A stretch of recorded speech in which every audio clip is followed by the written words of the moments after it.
Hello everyone, my name is Sania. Welcome to my channel. Today I am going to explain you Class A Chapter 2 Supplementary Reader Children at Work. सो इस video में आपको सिर्फ part 1 explain करूँगी, part 2 मैं आपको next video में explain करूँगी. सो let's start with before you read. Before you read पढ़ना बहुत इंपॉर्टेंट होता है क्योंकि हमें एक ओवरव्यू दिया होता है, एक इंट्रोडक्शन दिया होता है चैप्टर के कि एक्चुअली चैप्टर में है क्या. So let's start. There are many reason why children have to work. इधर बहुत सारे रीज़न होते हैं क्यों बच्चों को काम करना पड़ता है. Some help their family make a livelihood. कुछ अपने फैमिली को, कुछ अपने पेरेंट्स को जीवनी देने के लिए, उन्हें सपोर्ट करने के लिए काम करते हैं. Others who run away from unhappy homes need to support themselves. और कुछ जो अपने घर से भागे होते हैं उन्हें खुद को सपोर्ट करने के लिए काम करना पड़ता है. Children who have to work cannot go to school and play like other children of their age. जो बच्चे काम करते हैं वो ना तो स्कूल जाते हैं और ना तो दूसरे बच्चों की तरह खेलते हैं. Part 1. Velu an 11 years old boy run away from home. Velu एक 11 साल का बच्चा होता है जो अपने घर से भाग जाता है. He wandered around from hours before getting on train to Chennai without a ticket. वो घंटों घूमता है जब तक उसे चेन्नई के लिए ट्रेन नहीं मिलती है और वो बिना टिकट के चेन्नई की ट्रेन में चढ़ जाता है. Tired and hungry, he does not know where to go when a strange at station shout a word of welcome. वो बहुत भूखा होता है, बहुत थका होता है और वो एक स्टेशन पे, एक स्ट्रेंज स्टेशन पे पहुंचता है जहाँ पर से उसे एक पीछे से आवाज़ आती है वेलकम. तो चलिए देखते हैं कि वेलू को कौन वेलकम करता है. When the Kanyakumari Express pulled at Central Station. जब कन्याकुमारी एक्सप्रेस चेन्नई के सेंट्रल स्टेशन पर पहुंचती है, took Velu some time to get off train. Velu को कुछ समय लगता है ट्रेन से उतरने में. When he finally stood on a platform, his leg felt wobbly as if he was still on a moving train. जब फाइनली वो प्लेटफॉर्म पर आके खड़ा हो जाता है तो उसके पैर अभी भी काँप रहे थे. वॉबली मतलब काँपना. उसके पैर ऐसे काँप रहे थे जैसे वो अभी भी चलती हुई ट्रेन में हो. ओए आउट ऑफ द वे. और उसको पीछे से एक आवाज़ आती है, ओए रास्ते से हटो. A portal went by the loaded trolley. Velu jump aside. और एक पोर्टल, एक आदमी होता है जो एक लोडेड ट्रॉली, आपने देखा ही होगा स्टेशन पे बहुत सारे सामान लेके जाते हैं, एक के ऊपर बहुत ज़्यादा सूटकेस वगैरह बहुत ज़्यादा. तो एक आदमी होता है, उसके पास एक बहुत ज़्यादा लोडेड ट्रॉली होता है और वो वेलू से कहता है, ओए रास्ते से हट जाओ. Velu jump aside. तो वेलू कूद के दूसरी तरफ हो जाता है. He set on a bench on a platform. और उसके बाद वेलू जो होता है वो स्टेशन पे, आपने देखा ही होगा कि बहुत सारे प्लेटफॉर्म में बेंचेस बने होते हैं बैठने के लिए, तो वो उधर बैठ जाता है. Putting his small bundle down. और जब वो घर से भागा था, जब वो अपने गांव से भागा था, तो उसके पास एक छोटा सा बंडल था जिसे हम गठरी बोलते हैं. तो वो उसको अपने बगल में रख देता है. In all his 7 years, he had never seen so many people except once a year at the fair in his village. अपने 11 साल की उम्र में उसने आज तक इतने सारे लोग नहीं देखे थे, लेकिन उसने एक जगह देखा था इतने सारे लोग. कहाँ पर? उसके गांव के मेले में. फेयर मतलब होता है मेला. People walk by bumping into him with their suitcase. उसके आगे पीछे बहुत सारे लोग चल रहे थे, इधर उधर जा रहे थे और जो लोग जा रहे होते हैं उनके पास सूटकेस होता है, तो वो सूटकेस को वेलू से हिट भी कर रहे थे, वेलू को मार रहे थे उस सूटकेस से. A voice announced something on a loud speaker. अब एक वॉइस, एक लाउड स्पीकर पर लोग बोलते हैं, कुछ अनाउंसमेंट होती है ट्रेन की. Near him a group of people set on their luggage looking at TV hanging from roof. और उसी के बगल में कुछ लोग बैठे होते हैं अपने लगेज के ऊपर और वो टीवी देख रहे होते हैं जो रूफ से यानी कि छत से लटका हुआ है.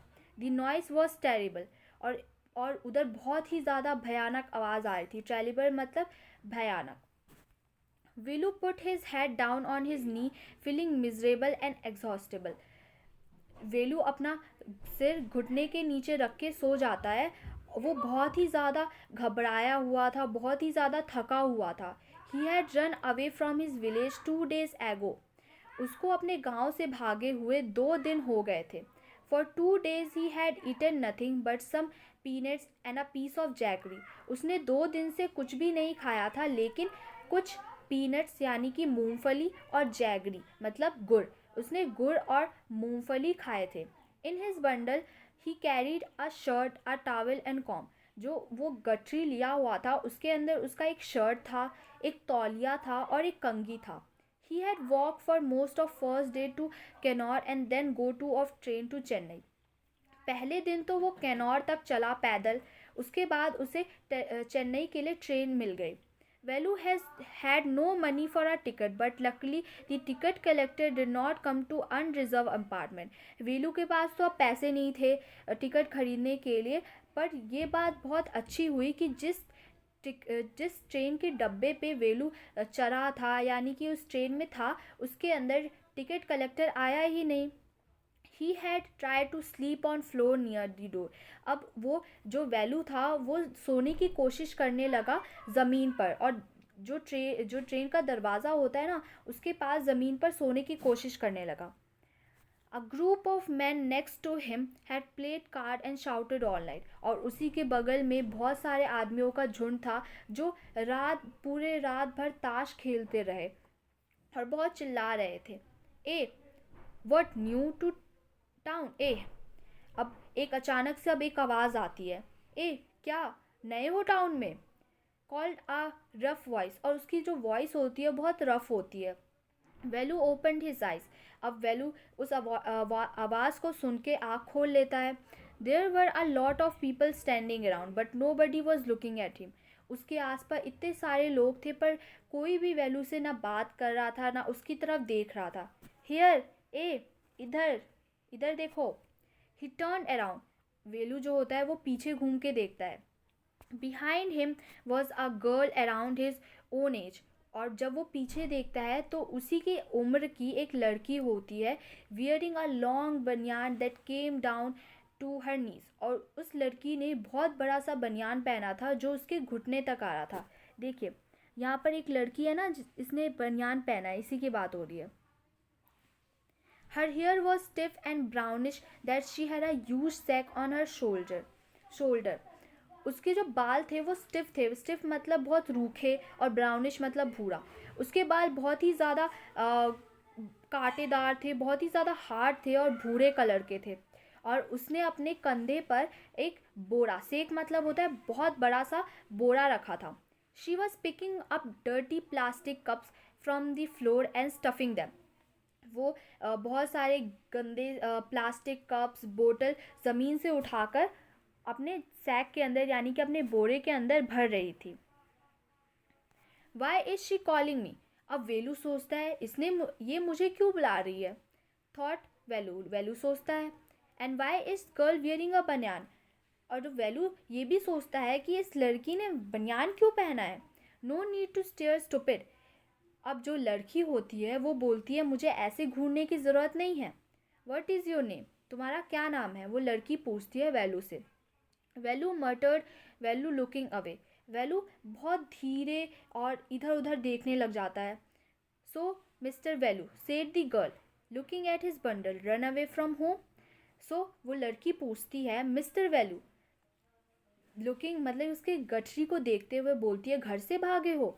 वेलू did not answer, he did not want to tell some strange girl what had done. Velu उसको कुछ भी नहीं बताना चाहता था। क्यों बताए, क्योंकि वो एक स्ट्रेंजर है, वो अजनबी है वेलू के लिए। He had run away because he could not stand his father beating him from one more day. अच्छा, अब बहुत इंपॉर्टेंट लाइन है ये। अभी हम ये पता चलता है हमें कि वेलू घर से भागा क्यों था। तो वो घर से इसलिए भागा था क्योंकि उसके पापा उसे डेली पीटते थे और वो एक दिन भी उसके पापा की मार नहीं सह सकता था, इसीलिए वो घर से भाग गया। His father would snatch away all money value and his sister earn and spend on A drink. Snatch मतलब है छीनना। उसके पापा उसके सारे पैसे छीन लेते थे जो उस वैल्यू और उसकी सिस्टर कमाती थी, और वो उसके पापा शराब में यानी कि दारू में उसको खर्च कर देते थे। Don't think I don't know. ये मत समझना कि मुझे पता नहीं है, ये बात उस लड़की ने कही। This place is full of children like you. ये जो प्लेस है, ये जो जगह है, ये तुम्हारी तरह तुम्हारी बच्चों जैसे भरे हुए हैं। So what are you going to do here, become rich? तो अब तुम यहाँ पर क्या करोगे, अमीर बनोगे? She set down next to him. वो लड़की वेलू के बगल में बैठ जाती है। Velu shift away slightly. अब वेलू धीरे धीरे उधर से सिरक हल्का सा सरक जाता है। He felt angry, pinching him and pressed his stomach with grips. अब जो वेलू था वो उसने 2 दिन से कुछ भी नहीं खाया था सिवाय मूंगफली के और गुड़ के, तो वो अपना पेट पकड़ के बैठ जाता है। ठीक है, वो कहते हैं ना कि पेट में बहुत ज़्यादा चूहे कूद रहे हैं, वही होता है वेलू के साथ। हंग्री आज दी गर्ल। अब गर्ल उसको देख के पता पता चल जाता है कि वो भूखा है, तो वो वेलू से पूछती है, क्या तुम भूखे हो? You want get food by sitting here clumsily making face, I can find some if you want. वो लड़की बोलती है कि इधर खाली बैठने से खाना नहीं मिलेगा, अगर तुम चाहते हो तो मैं तुम्हारे लिए खाना ढूंढ सकती हूँ। She picked up her sack and started to walk away. अब वो अपना बोरा उठाती है और वहाँ से चलना शुरू कर देती है। Velu stayed on bench. Velu उधर ही बैठा रहता है। What should he do? अब वो क्या करेगा? Should he follow this girl? Velu क्या उस लड़की का पीछा करेगा? Where was she going to take him? वो कहाँ ले, अब वेलू के दिमाग में इतने सारे क्वेश्चन चल रहे थे कि वो लड़की वो क्या करेगा इधर, वो कहाँ जाएगा, वो लड़की उसे कहाँ ले जाएगी। She was disappearing in to crowd. अब वो लड़की अचानक से भीड़ में गायब हो जाती है। So he had to make up his mind quickly. So अब वेलू सोचता है उसे जो करना होगा जल्दी करना होगा। All right, he decided anyway, I have no idea where to go, he jump back. अब उसको कुछ सूझता नहीं है, तो उसने क्या किया, उसके पास कोई भी आइडिया नहीं था कि वो क्या कहाँ जाएगा, क्या करेगा। तो इसीलिए उसने उसको यही अच्छा लगा उस समय। He jump up and run after her. वो सीट से कूदता है और उसके पीछे पीछे, उस लड़की के पीछे पीछे भागना शुरू कर देता है। He wasn't even looking back to see where he was. और वो लड़की थी, वो बिल्कुल भी पीछे मुड़ के देख ही नहीं रही थी वेलू को कि वो क्या कर रहा है क्या नहीं। सो यहाँ पर हमारा फर्स्ट पार्ट कंप्लीट हो गया है। सेकेंड पार्ट मैं आपको मेरी मेरी वीडियो में मैं आप नेक्स्ट वीडियो में मैं आपको एक्सप्लेन करूँगी। If you I hope you understand this part. If you don't forget to like and subscribe this video. Thank you for watching.